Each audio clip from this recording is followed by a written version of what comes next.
Para a gente olhar se a China vai passar ou não os Estados Unidos, a gente precisa olhar para os detalhes da China. E com certeza os Estados Unidos têm muitos problemas, mas em termos comparativos, os Estados Unidos ainda está muito à frente. Vamos olhar para a questão do PIB, né? A China, para ela sair da situação que ela está hoje, que é um país de renda média, para você passar isso, a China precisaria crescer 5% ao ano. Crescimento constante de 5% ao ano. Para passar os Estados Unidos, você fala? Isso. Ela não vai conseguir crescer 5% ao ano. Imagina que então se ela crescer 2,5%. Isso que ela tem essa população 3, 4 vezes maior que a dos Estados Unidos. Se os Estados Unidos crescer 1,5% e a China 2,5%, a China não passa os Estados Unidos até 2060. Se chegar lá, quanto mais renda, menos filhos você tem. Quanto mais uma nação enriquece, menos filhos ela tem. E isso, assim, ponto. Você não vai mudar isso. Ou seja, então, a maioria das nações, a maioria não, todas as nações ricas, elas têm um perfil demográfico ruim, porque eles não têm filhos, todos os europeus, Japão. Agora, até a China, que é o grande rival e adversário americano, tem um problema demográfico gigante. Depois a gente pode falar mais disso no detalhe, mas assim, só para ter uma ideia, talvez a população da China, até o final do século, ela caia pela metade, ela diminua. E aí você tem uma população envelhecendo que vai custar muito. Economicamente, isso é muito ruim.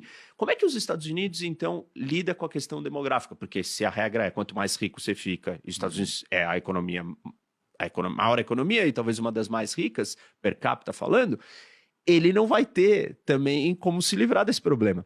Só que os imigrantes resolvem esse problema para os americanos. O fato de você trazer um monte de imigrantes de outros lugares... que não estão no mesmo nível de riqueza deles, mantém a taxa de natalidade, a realidade demográfica positiva para os americanos. E aí tem um problema. Esse é um dos problemas que eu entendo como um dos problemas atuais dos Estados Unidos. A discussão sobre imigração.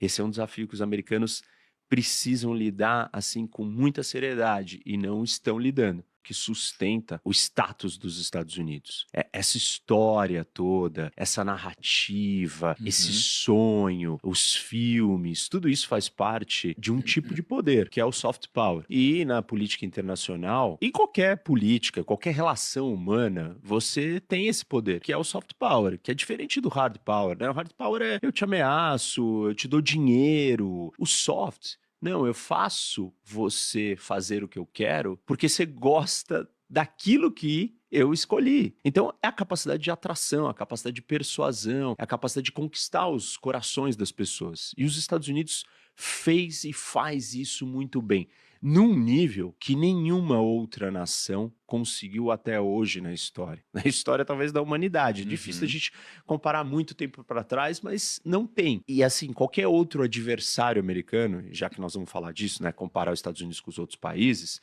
qualquer outro rival americano não tem esse grau de soft power, poder de atração, poder de fazer as pessoas gostarem, sonharem, quererem estar lá por um ideal, idealizarem aquele lugar, consumirem aquela cultura, ser impactado pelos valores americanos, pelo jeito como eles veem o mundo. E assim, você pode ser um crítico deles o quanto você quiser, mas é inegável, incontestável que esta capacidade americana, ela está muito acima das outras. O que é uma identidade nacional? Você tem múltiplas identidades, eu tenho múltiplas identidades. A sua identidade mais básica, talvez, é a sua origem familiar, a sua família, da onde seu sobrenome. Então, aquelas pessoas estão do seu... definem quem é você. Além disso, você tem uma religião, essa é uma outra identidade. Além disso, você é homem, essa é uma outra identidade. Você vai juntando e você tem um monte de identidades. Agora, a identidade maior coletiva, de capacidade de juntar o maior número de pessoas juntas para cooperar, é a criação do Estado, da nação. Esse foi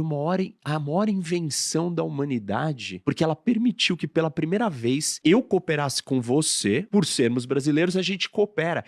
Pela primeira vez, eu cooperar com estranhos, pessoas que eu não conheço. Antes, você só teve cooperação na história da humanidade entre tribos, entre clãs e entre famílias. Pessoas que eu conhecia. Só que você precisava ganhar escala. Como é que você ia ganhar escala se eu não conheço a outra pessoa, eu só coopero com quem é do meu sangue, com quem eu conheço. Aí inventamos a nação. A nação permitiu que a gente cooperasse numa escala jamais vista. É o maior experimento de sucesso do ser humano. A gente nunca teria alcançado a riqueza e a prosperidade e abundância que nós alcançamos sem juntar milhões de pessoas numa família e fazer elas caminharem juntas.